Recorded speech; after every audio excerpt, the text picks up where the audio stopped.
So I felt back in the day there was a gap in the train-the-trainer market, that whilst we were giving learners a lot of educational theory and stuff from, let's call it, our side of the fence, full-time training people, adult learner styles and all that kind of stuff, what we weren't doing was focusing purely on writing crackerjack workshops and coaching sessions straight out of the box and learning how to deliver them fantastically well, again, first time straight out of the box. Now, that frustrated me.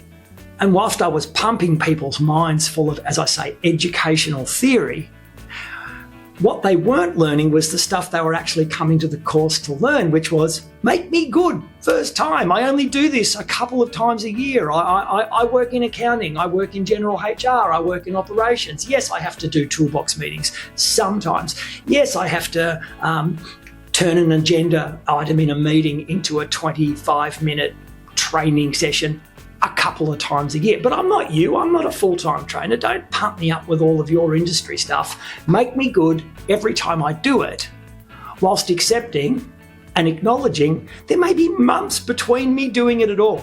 And that's where CSAR popped into my head.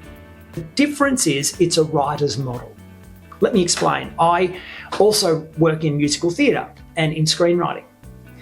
And what I've learned in those trades is that there are a bunch of writer's rules, that you don't need to be a psychologist to understand the human condition to the point when you can write stories based on humans feeling and doing things in a script. You just basically follow the writer's rules of what is a good screenplay structure, a good musical theatre structure. CSAR stands for the 4 learner states of engagement.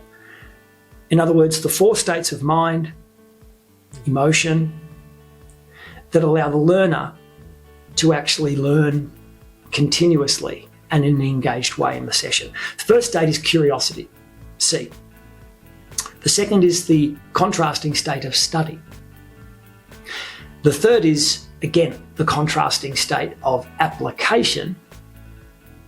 And then the last is reflection. And these are the 4 learner states. And the idea is when you're writing a proper training session or a coaching session, make sure that you know which state you're appealing to and supporting, and make sure you're only supporting one.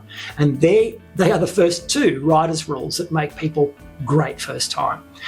There are some other writer's rules that I also bring in that allow the CSAR model, curiosity, study, application, reflection, to work well within every hour that you are designing for.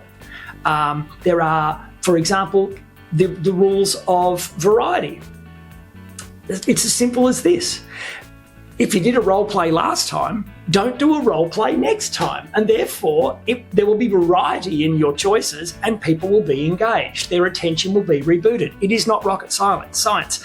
Then there's the other variety rule of, well, if it was a pairs activity last time, do a whole group activity next time, and then a larger group activity, and then a solo group activity. Like, vary everything, no matter what, and already your design goes from here to here. These are writer's rules, not educational psychologist rules.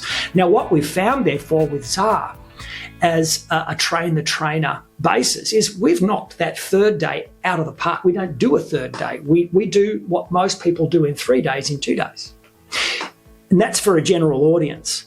If you're already a professional instructional designer or facilitator who runs their own stuff, what I suggest is spend 90 minutes to 2 hours with me, and I charge $150 for this, a one-off session where I introduce the ideas behind CSAR to you and then give you my book, The Complete Trainer. And that's because I understand people have their process. They may be resistant to an alternative. So look, for $150 and 90 to 120 minutes, I'm giving you a chance to see if this is going to grow you. I'm not telling you it is. I'm giving you a chance to see. And you get my book as well as my time for a very minimal cost when you consider that it may be the thing that takes you from here to here.